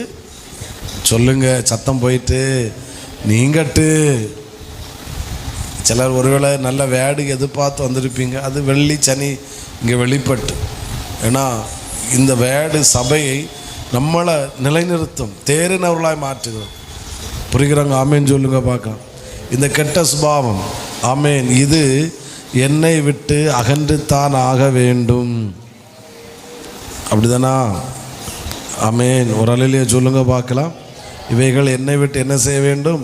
இவைகளை விட்டு விலகு, விட்டு விலகு. நான் இயேசுவை ஏற்றுக்கொண்டதுனால இந்த சுபாவங்கள் எங்கிட்ட இருந்துச்சு பாஸ்டர். புரிகிறவங்க ஆமேன் சொல்லுங்க பார்க்கலாம். ஆனால் இப்பொழுது இந்த சுபாவங்கள் என்னை விட்டு போயிருக்கிறது அப்படின்னா நீங்கள் இயேசுவை நேசிக்கிறீங்கன்னு அர்த்தம். ஏன்னா ஒரே வார்த்தை, என் அருள்நாதர் என் மணவாளன் ஆகிய இயேசுக்கு இது பிடிக்காது, அதனால நான் இதை விட்டுட்டேன். அவ்வளோதான், ஒரே வேடு. அது வற்புறுத்தல் படி இல்லை, அவர் விட சொன்னார். பவுல் சொல்கிறார், நான் நஷ்ட லாபமாக தோன்ற எல்லாவற்றையும் நஷ்டம் என்று நான் விட்டேன், அதனை ஒரு குப்பையாக எண்ணுகிறேன். சிலர்லாம் ஊழியத்துக்கு வர்றதுனால பெரிய பெரிய படிப்பு, பெரிய சோத்திரம், சம்பளம் எல்லாவற்றையும் விட்டுட்டு வந்திருக்கிறாங்க. ஆமேன்னு சொல்லுங்க பார்க்கலாம். பாஸ்டர் ஜாய்சன் அவங்க நம்முடைய நார்கோவில், இவங்களுடைய அப்பா பழையவங்களுக்கு தெரியும். அவர் சோத்திரம் ஊழியத்துக்கு வந்ததுனால அவங்க வீட்டில் ஒன்றும் கொடுக்கல. அவர் ஒரு பைபிளை மட்டும் தூக்கிட்டு வந்தார். அவர் படித்த என்னை படிப்பே வேண்டான்னு சொல்லி படித்த சர்டிஃபிகேட்டில் தீயை போட்டு கொளுத்தினார். இன்றைக்கு கர்த்தர் அந்த ஊழியத்தை எவ்வளோ மகிமையாக வச்சிருக்கிறாரு.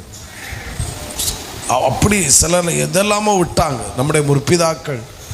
ஸ்தோத்திரம். சிலர்லாம் இயேசுக்குள்ளே வந்தனால ஊருக்குள்ளே சேர்க்க மாட்டாங்க, ஊரில் தண்ணி எடுக்க விட மாட்டாங்க, சொத்து கொடுக்க மாட்டாங்க. அவங்களுக்கு சொத்தும் வேண்டாம், இந்த ஊரும் வேண்டாம், தண்ணி எடுக்க விட மாட்டாங்க. ஊர்லண்டு ஒதுக்கி வைப்பாங்க. என்ன வந்தாலும் பரவாயில்ல, இயேசு போதுன்னு சொல்லி நம்முடைய முற்பிதாக்கள் அநேகர் விட்டவர்கள், நூற்றுக்கணக்கான பேர் இதே கன்னியாகுமரி மாவட்டத்தில் இருந்திருக்கிறாங்க, இப்பவும் இருக்கிறாங்க.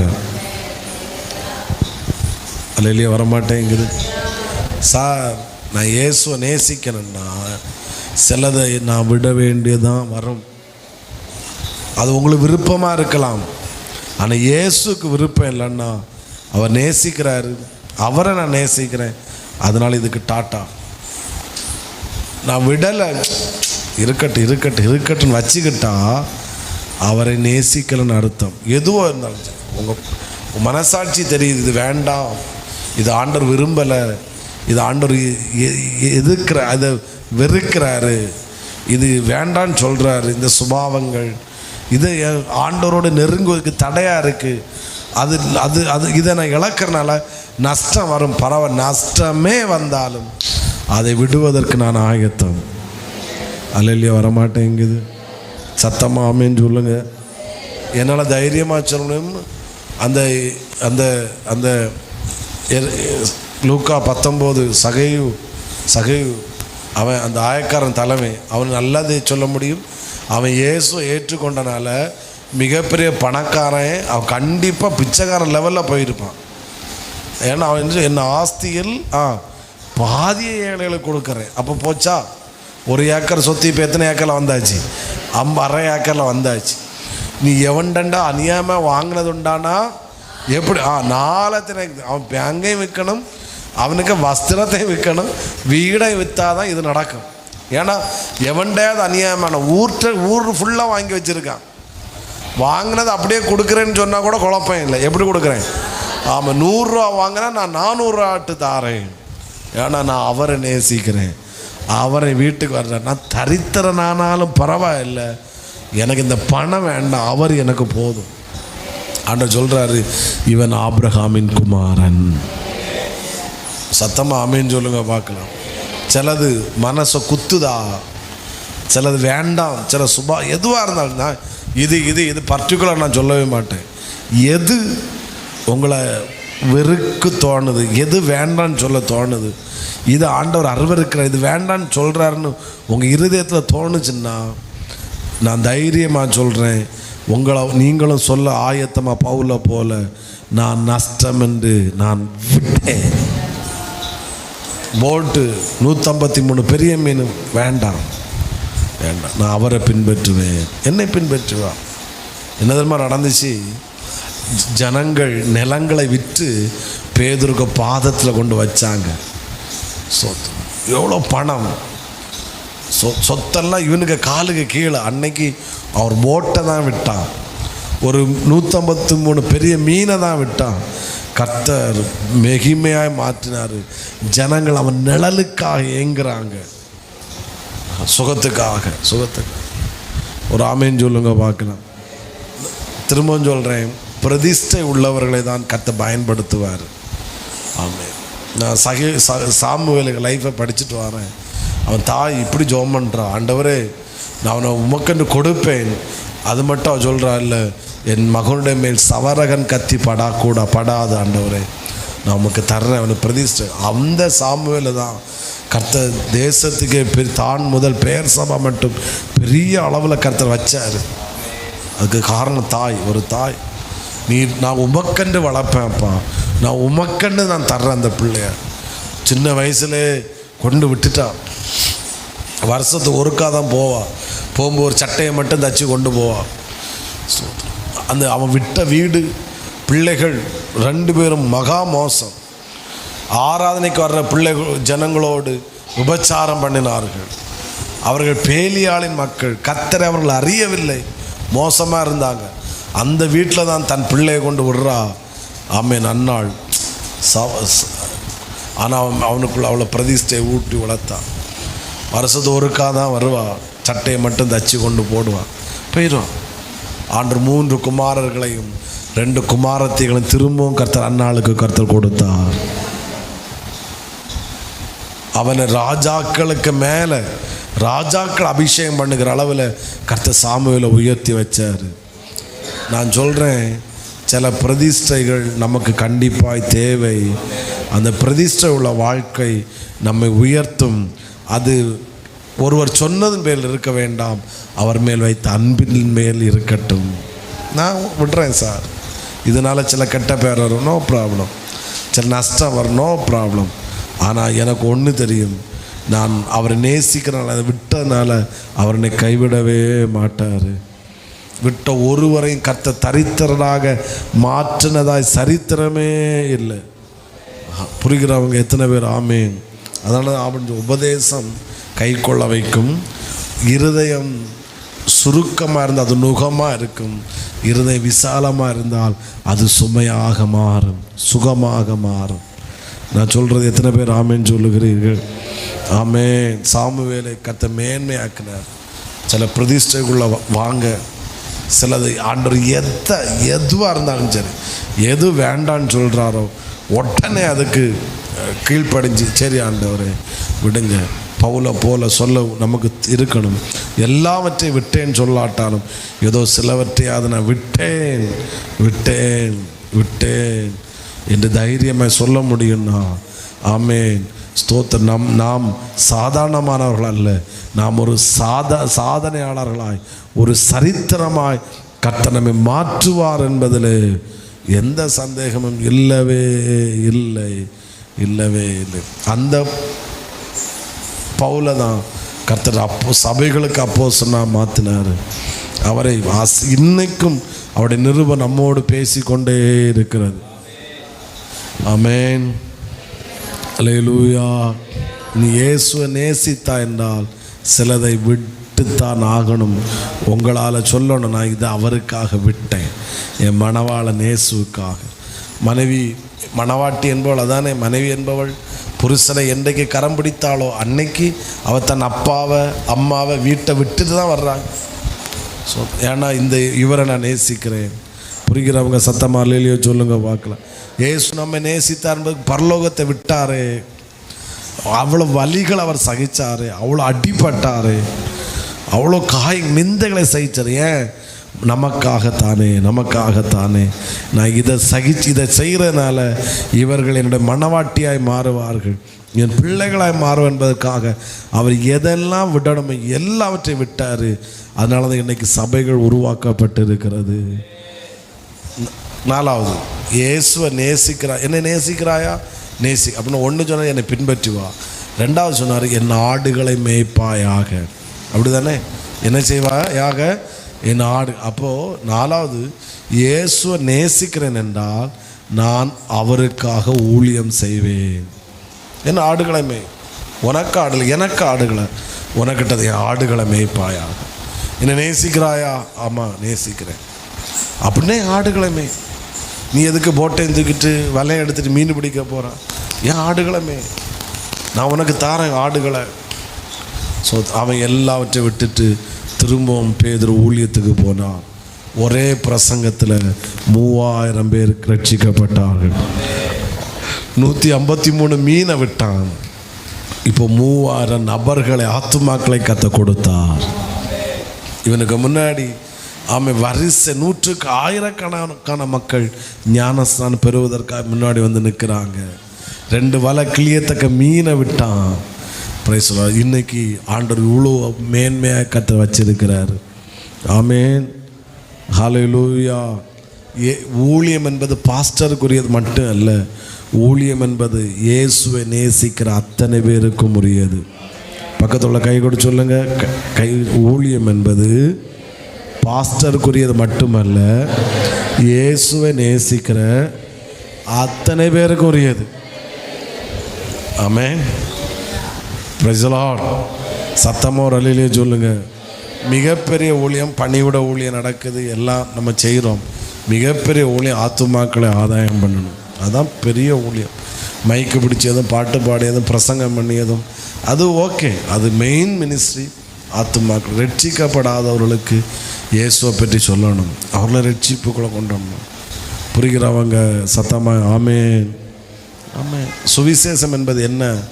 ஜனங்கள் செய்ய வேண்டியதில்லை, ஜனங்கள் செய்ய வேண்டியது உபதேசம். இப்போ நான் பேசிகிட்டு இருக்கிறது உபதேசம், இது நீங்கள் கை கொள்ள வேண்டியது. சுவிசேஷம் என்பது இயேசு என்ன செய்தார், அதான் சுவிசேஷம். உங்களுக்காக வந்தார், மரித்தார், ஜீவனை கொடுத்தார். நீங்கள் அவரை விசுவாசித்தால் போதும், நீங்கள் ரட்சிக்கப்படுவீர்கள். உபதேசம் நீ சிலதை விட்டு தான் ஆகணும். உபதேசம் நீ ஆடுகளை மேய்க்கணும். உபதேசம் நீ அவரை ஆராதிக்கணும். உபதேசம் நீ அவரை நேசிக்கிறது போல எல்லாரையும் நீ நேசிக்க வேண்டும். புரிகிறவங்க சத்தமாக ஆமேன்னு சொல்லுங்க பார்க்கலாம். என்னுடைய ஆசை, என்னுடைய தரிசனம் எல்லாருமே ஊழியம் செய்ய வேண்டும். ஆமேன் வரமாட்டேங்குது.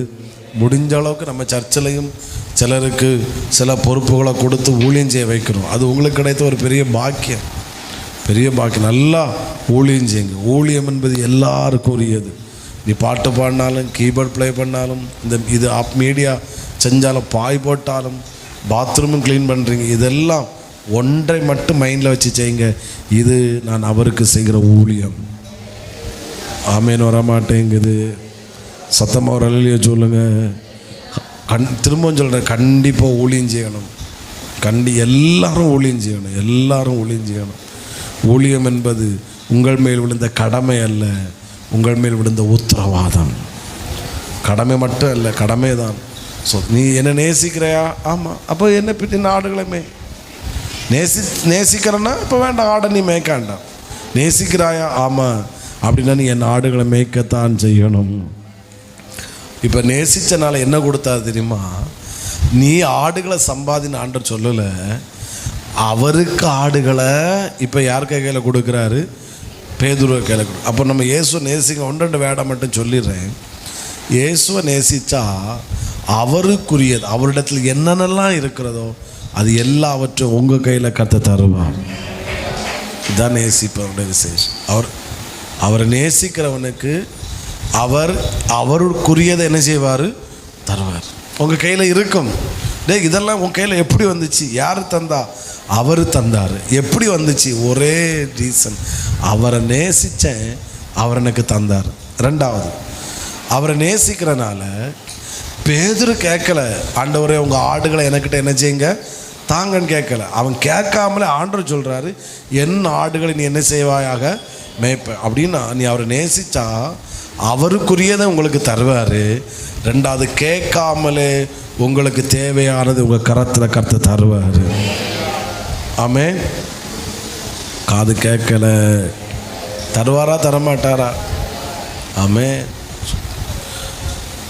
மூணாவது ஒன்று, ஒரு வசனத்தை வாசித்த போது எனக்கு இந்த இது வந்துச்சு, அதை ஒன்று வாசித்து முடிப்போம். 1 சாமுவேல். ஏன்னா நான் இப்போ 1 சாமுவேல் தான் வாசிச்சுட்டு இருக்கிறேன். 1ஆம் அதிகாரம் அவருடைய 5ஆம் வசனம். 1 சாமுவேல் 1:5.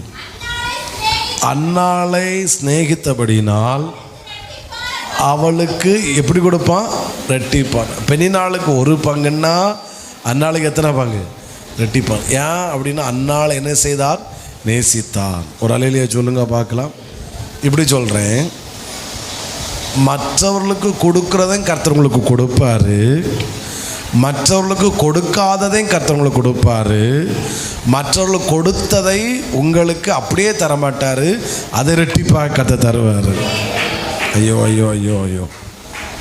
அவனுக்கு கொடுக்குறது உங்களுக்கும் கிடச்சும், ஆனால் அவனுக்கு கொடுக்குற மட்டும் தரமாட்டார், அதை ரெட்டிப்பாக அவங்களுக்கு தருவார். இதுக்கு ஒரே பேஸ்மெண்ட்டு, நான் அவரை நேசிக்கிறேன். நிச்சயமாக தருவார் சார். நீ எதை விட்டாலும் அவர் தருவார், ரெட்டிப்பாக பெற்று. இதே அவங்களுக்கெல்லாம் அவ்வளோதான் கொடுத்தார், எனக்கு ரெட்டிப்பாக கொடுத்தார். நான் அவரை அந்த அளவுக்கு நேசிக்கிறேன். புரிகிறவங்க ஆமேன்னு சொல்லுங்க பார்க்கலாம். இயேசுவை நேசிக்கிறேன்றவங்க ஒரு ஆமேன். உண்மையாக தான் சொல்கிறீங்களா? ஹல்லேலூயா. அப்போ நான் அவரை ஆராதிப்பேன். அடுத்து ஆமேன், ஸ்தோத்திரம். எல்லாரையும் நேசிப்பேன், மனிதர்கள் எல்லாரும் நேசிப்பேன். அவருக்காய் சிலவற்றை நான் விடுவேன், அவருக்காக ஊழியம் செய்வேன். இதுக்கெல்லாம் ஒரே காரணம், நான் அவரை என்ன செய்கிறேன். எல்லாருக்கும் எழுந்து நிற்கலாம். நேரம் முடிஞ்சிட்டு நம்ம ப்ரேயர் பண்ணோம். சீக்கிரம் ஆண்கள் சீக்கிரம் எழும்புறாங்க, சகோதரிகள் தான். எலும்புக்கு மனசு இல்லாதனால இருக்கீங்களா? இல்லைன்னா சோத்திரம். ஹல்லேலூயா. கூப்பிடுங்க. உம்மை நேசிக்கிறேன் அப்பா. ஒரு வார்த்தை சொல்லுங்கள், ஆண்டவரே நான் உம்மை நேசிக்கிறேன். கண்ணை மூடி சொல்லுங்கள், எல்லாரும் உம்மை நேசிக்கிறேன். அவரை நேசிக்கிறேன் என்றால் அவரை ஆராதிப்பேன். அவரை நேசிக்கிறேன் என்றால் எல்லாரையும் நேசிப்பேன். அவரை நேசிக்கிறேன் என்றால் சிலவற்றை நான் விடுவேன்.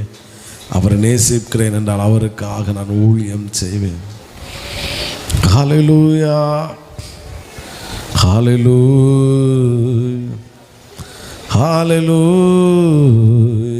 உம்மை நான் நேசிக்கிறேன். ஹல்லேலூயா.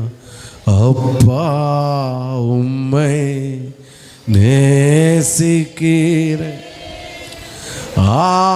ஆர்வமுடன் நேசிக்கிறேன். சொல்லுங்க, அப்பா உம்மை நேசிக்கிறேன் ஆர்வமுடன் நேசிக்கிறே. ஒரு முறை கூட அப்பா உம்மை ஆமென் ஆர்வமுடன் நேசிக்கிறேன். எப்போதும் உம் புகழ்தானே இந்நேரமும் ஏக்கம்தானே. சொல்லுங்க, எப்போதும் உம் புகழ்தானே எந்நேரமும் ஏக்கம்தானே. சொல்லுங்க, எல்லாம் நீதானே ஐயா, எல்லாம் நீதான். ஓ அப்பா உம்மை நேசிக்கிறேன் ஆர்வமுடன் நேசிக்கிறேன் அப்பா உம்மை. ஆமென் ஹல்லேலூயா. ஆமென். இந்த ஒரு ஸ்டான்ஸா மட்டும். உந்தன் அன்பு போதுமையா, உறவோ பொருளோ பிரிக்காதையா. உந்தன் அன்பு போதுமையா, உறவோ பொருளோ பிரிக்காதையா. என் நேசர் நீதானையா ஐயா, என் நேசர். ஓ அப்பா அப்பா உம்மை உண்மையா உண்மையா ஆர்வமுடன் நேசிக்கிறேன் அப்பா உம்மை. ஆமென் ஆமென் நேசிக்கிறேன். பலியாகி என்னை மீட்டீரையா, பாவங்கள் சுமந்து தீர்த்தீரையா. பலியாகி என்னை மீட்டீரையா, பாவங்கள் சுமந்து தீர்த்தீரையா. ஒளியாய் வந்தீரையா ஐயா, ஒளியாய். ரெண்டு கையை உயர்த்தி சத்தமா சபை சொல்லட்டும். அப்பா உம்மை நேசிக்கிறேன். வண்டர்ஃபுல் வண்டர்ஃபுல் நேசிக்கிறேன் அப்பா. நேரம் இல்லை பிரேயர்ல நடத்துக்கு. ரிபல பதர பல ஷகதனா உடபல கதரல கதனா உடலரகதனே. அப்பா உம்மை.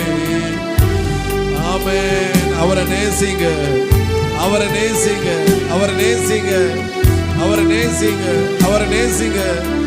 அப்பா உம்மை. அவரை நேசிங்க சபை.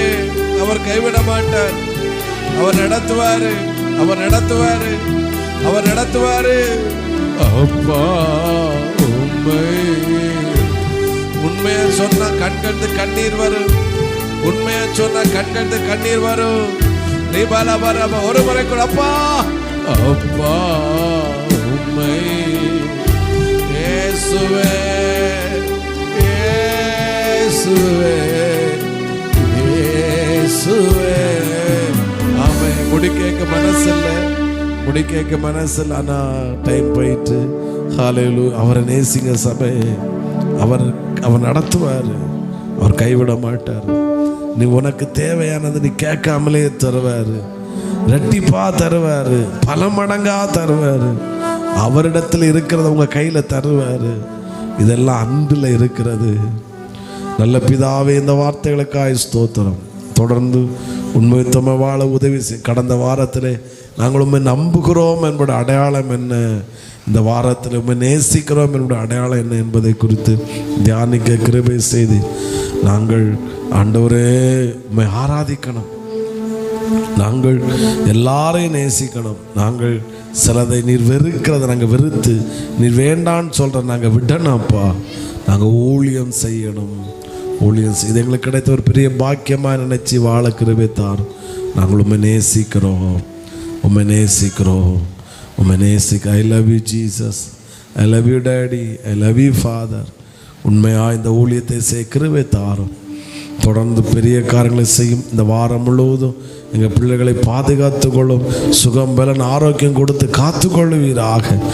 இன்றைக்கு வர தடைப்பட்டவர்கள் அடுத்த வாரம் கொண்டு வாரம். இயேசுவின் நாமத்தில் பிதாவே.